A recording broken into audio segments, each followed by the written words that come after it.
May nagtitrending nga ngayon na gagamit ka lang daw ng powdered na gatas at itlog ay makakagawa ka na ng masarap at sobrang affordable na dessert. Na-curious nga lang ako kung masarap at legit ba yung napanood ko. Kaya nag-try din akong gumawa para din maipakita ko sa inyo.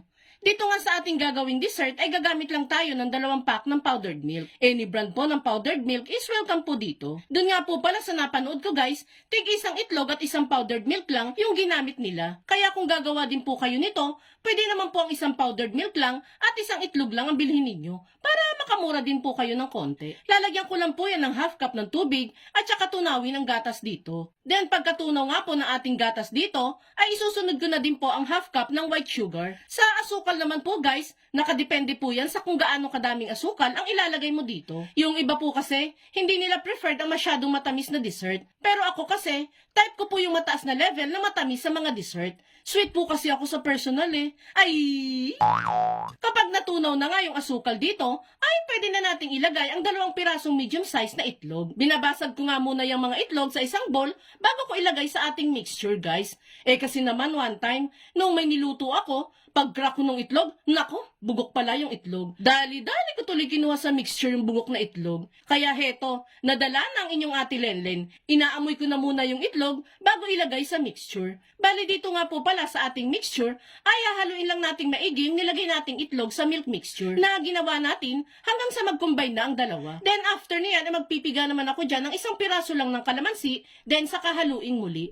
Nakakatulong po kasi itong kalamansi para mabawasan yung lansa ng ating gagawing dessert. Pwede din po kayong gumamit dito ng vanilla extract kung yan po ang available dyan sa inyo. Pagkatapos nga natin yung mahalo-halo, ay sasalain naman natin yan ng 3 beses para sure po tayo talagang walang buo-buo dito sa ating mixture. Di kasi maiwasan guys na magkaroon talaga ng buo-buo sa mixture. Kaya need talaga natin yung salain ng 2 hanggang 3 beses. Then pagkasala ng mixture ay isi-set aside muna natin yan.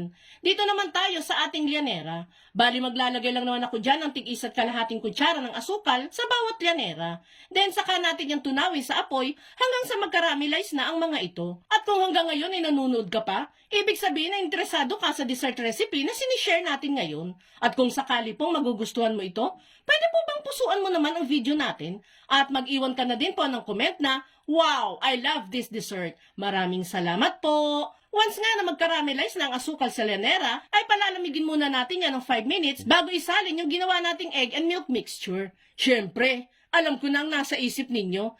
Yes po, tama po kayo. Leche flan nga po itong ginagawa natin. And alam ko pong marami sa inyo, paborito rin po ito. Sino ba naman ang hindi magkakagusto sa sarap ng leche flan, di ba? Pagkasalin nga natin ng mixture sa lianera, ay tatakpan ko lang yan ng aluminum foil sa ibabaw para hindi matuluan ng tubig ang ating mixture. Then matapos niyan ay pwede na natin yang lutuin. Sa pagluluto naman ito, dapat po ay nasa low heat lang tayo para hindi masyadong umusbong at umalsa itong ating mixture.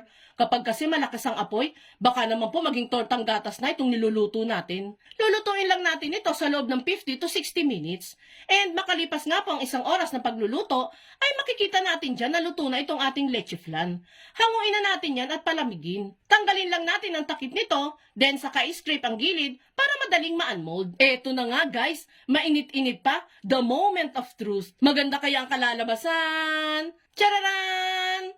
Yan na nga guys, no? Medyo na-deform nga yung ibabaw ng ating leche flan dito, guys. Kahit super duper hina na ng apoy, nangulubot pa din siya. Pero sa lasa, to be honest, masarap siya. And wala siyang pinagkaiba sa kung maganda or pangit yung appearance niya. Basta masarap yung leche flan, habay na habay sa akin yan. Recommendable tong gawin, guys. Kaya itry mo na din gumawa nito.